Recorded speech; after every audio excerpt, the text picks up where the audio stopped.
All right, we're back with Avi Lipkin. Over our break, you mentioned something to me about Obama. What did you say? Well, I'm saying even though Obama is officially leaving the White House January Yes. 20th, Yes. he's not relinquishing power. He's going to be a player. He's part of the one world government, and he's going to be continuing to do what he was going to do. And Trump is going to have to deal with the legacy of President Obama and President Clinton, Bill Clinton. America has been in a downslide for decades now, and it's very hard for this new President Trump to change the sinking of the ship. And regarding Obama, are you saying that we can take a signal from the fact that he made such an extreme move during his lame duck period, as that he is making a signal to the world that he wants to remain a player? Correct. Absolutely correct. Oh, that's interesting. I had never put those things together like that. Yeah. That's fascinating. All right, let's move on to what happened earlier this week. 70 nations came together in Paris for a so-called peace conference. What is your perspective on that event? There is a saying that the world loves a winner. The world does not like a loser. And the Israeli Foreign Ministry, which is socialist and has been socialist from day one, and to this day is still socialist, still has this defeatist attitude that we are to blame for everything, and is apologizing and apologizing and apologizing. And there is this inner struggle today between Prime Minister Netanyahu, whom I firmly support, and the Israeli Foreign Ministry, which is comprised of left-wing socialists, social democrats. You cannot get into the foreign ministry as a cadet or as an official of any kind in the foreign ministry, in the police, in the military. I was fired from the prime minister's office. They said, we know your views. In other words, there is a pyramid of power where they will not let anyone from the right wing assume any position. So regardless of who comes into power in the Knesset, the pyramid of power is still firmly in the hands of the socialists, and so the Israeli Foreign Ministry is still presenting an old school, an old way of thinking, which is passé. It's finished. It has to change. I think Netanyahu or somebody in the media said we have to change the DNA in the Foreign Ministry.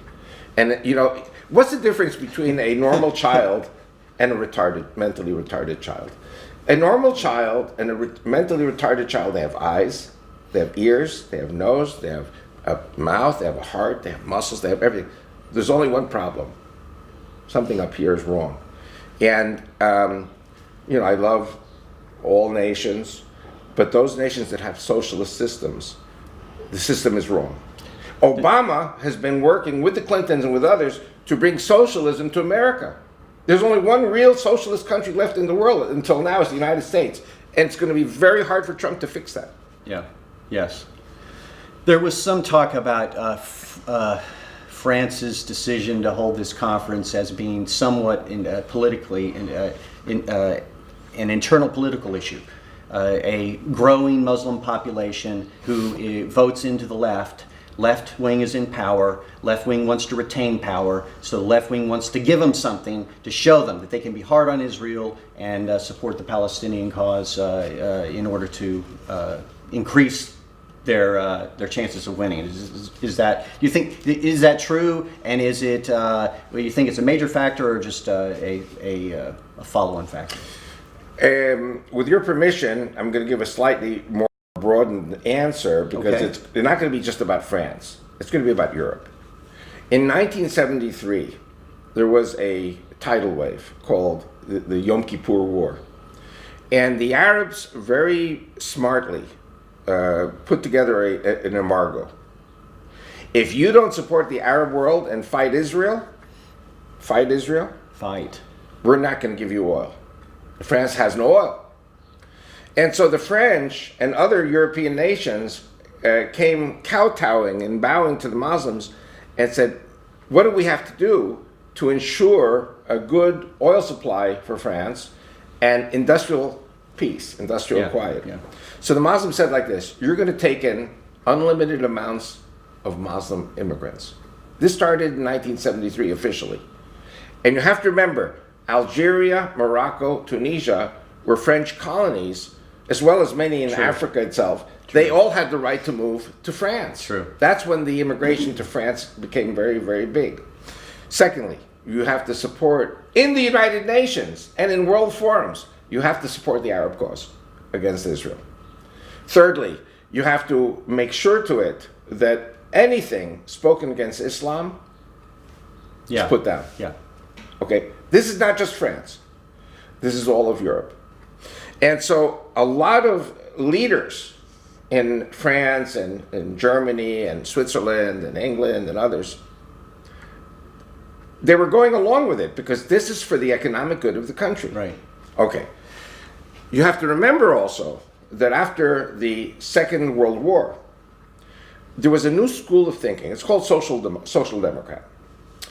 The European Union, this whole idea of solidarity of all nations, Yes. which is a Yes. communist idea Yes.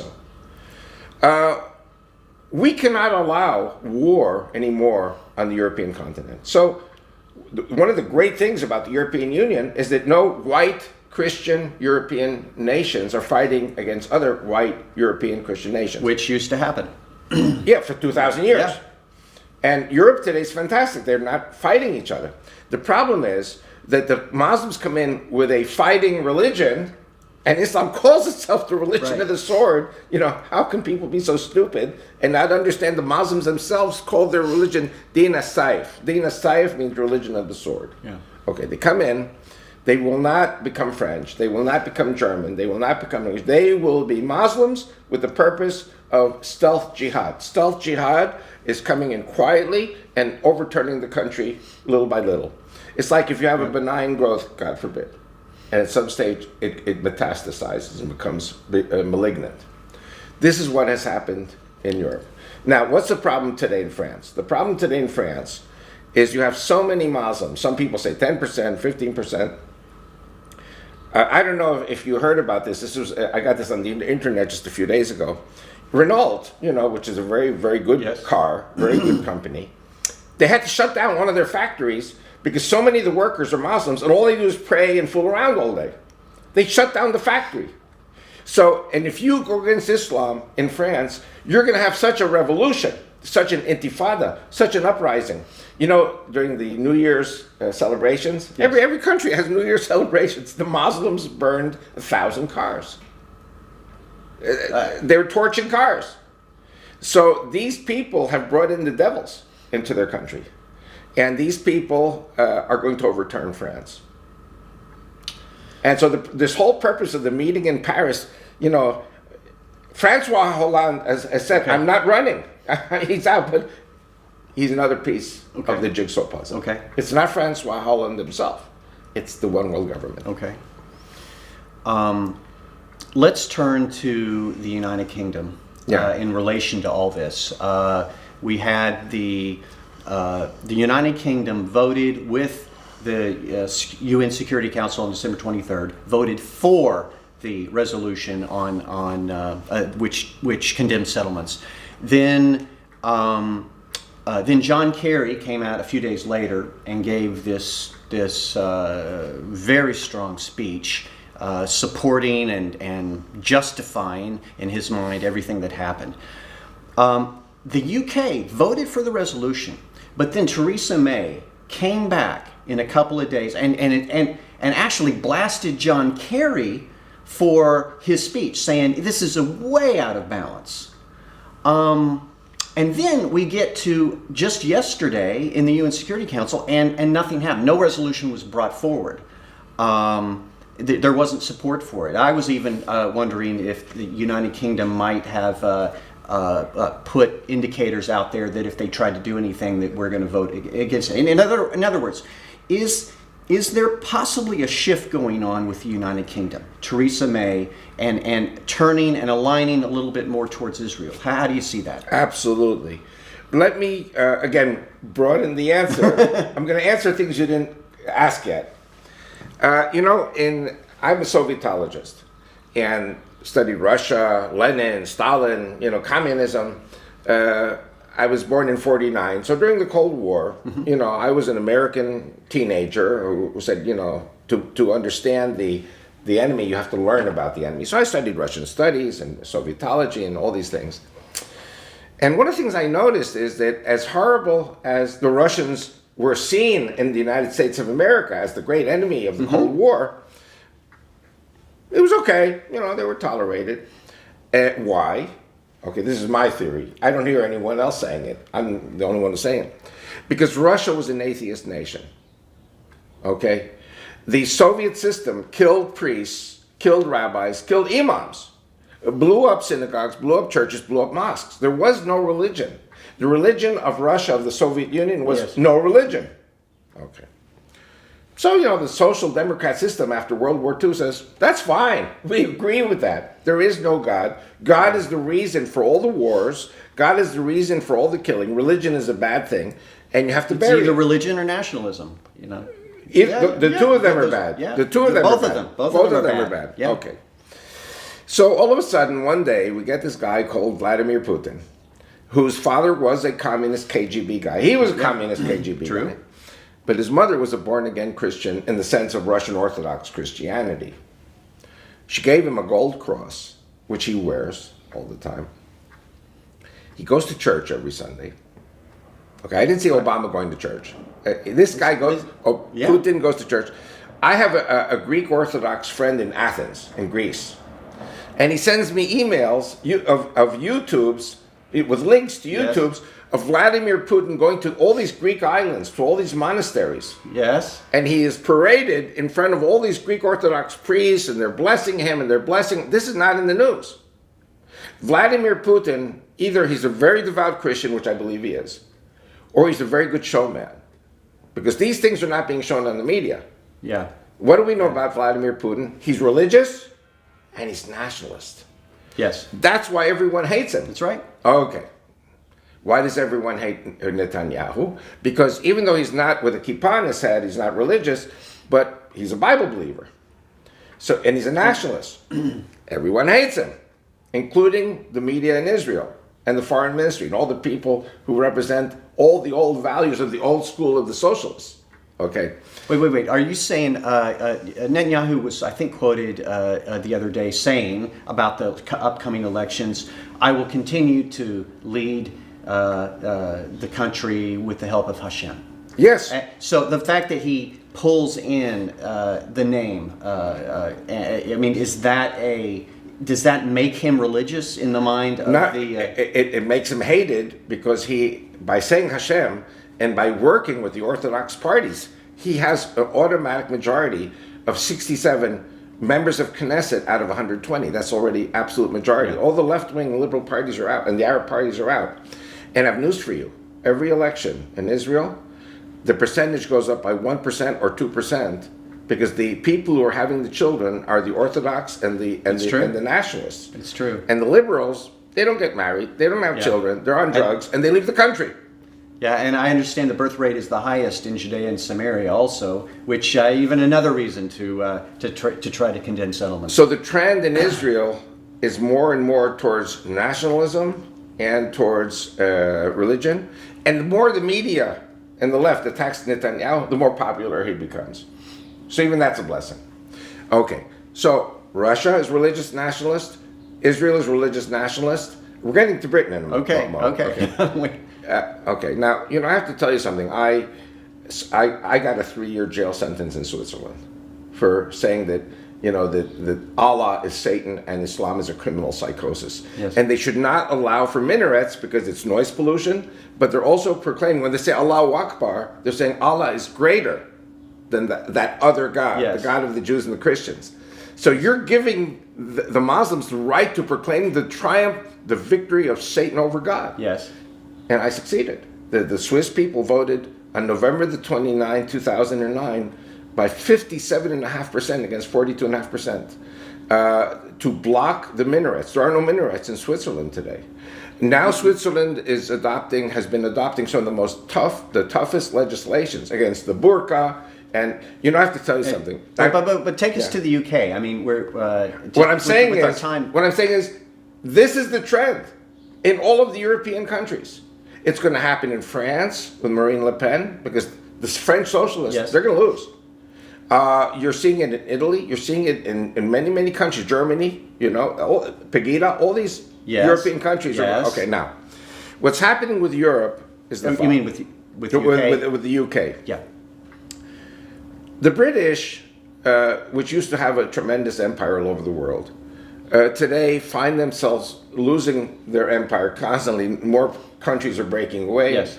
So they're left with what I call, I don't mean to be racist, I'm not racist, but they have the white Anglo-Saxon Protestant countries with Britain. And these countries are seeing an unlimited flow of Muslim refugees, asylum seekers, into Europe, into Germany. They see the difficulties, they see the rapes, they see the Yes. vandalism, they see the total lawlessness. The Muslims are totally lawless. We have the Ten Commandments. Muslims don't have the Ten Commandments. To kill is okay. To steal is okay. To lie is okay. To covet the neighbor's wife is okay. No Sabbath. All these things are in Islam. And so the British are saying, we have our island, we have our Great Sea surrounding us, Yes. separating us from Europe. God did that for a reason. Let me tell you a little story. This is something you're going to be very shocked when you hear this. Do you remember King Richard the Lion-Hearted? Sure. A lot of the stuff that's happening today goes back 1,000 years. So Prince John was the viceroy. And all of a sudden he became this inflated dictator. The nobility didn't like him. So in 1215 you had the Magna Carta. And not only was he not liked by the British royalty, by the aristocratic families, he went to the Muslim leader. I don't remember the name of the leader. It was some Arab general or Moroccan general, because they were in Spain. They were in many islands, Sicily and other places in the Mediterranean. And Prince John comes to this Muslim leader and says, I'm ready to become a Muslim. I'm ready to hand England over to you. And the Muslim leader looked at him and said, I won't have you, because you're not a man. You mean anyone who would offer? Yes, Yeah. God has given the British peoples, the English peoples, all these beautiful green islands with all this rain, and everything is green and everything is fertile. And we live here in the desert. We have a tough life here, and you come and you want to give it away. You're not ready to fight for it, and send them away. So the British do not like. The British have a very strong character. They rule the world.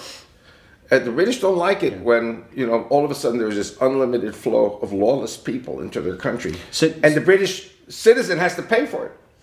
Right. So are those the two reasons for Brexit? Pretty much. Paying for it and the immigration. Not issue. only Yes. that, they have to pay dues as members Yeah. of the European Union.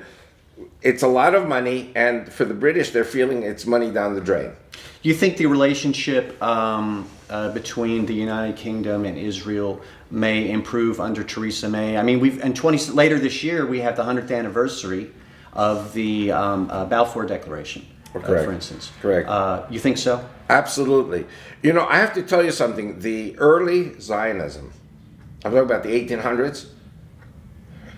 Who were the early Zionists? They weren't Jews. They were British. They were British, born-again Protestant evangelicals who said the Jewish people have to go home. God has promised them that they're going to go home. And so our early Zionism came from British Christian Zionism. Correct me if I'm wrong. No. It is true. There were people. There were people in other places in Europe, but certainly there was very much a stronghold of pro-Israel thought, and I think it also led to from a Christian standpoint of the movement around the world of sharing the good news, the gospel. Right. A lot of that started in the United Kingdom. When we come back, I want to ask Avi about Donald Trump, the new administration, and ask him for some of his predictions of what may happen.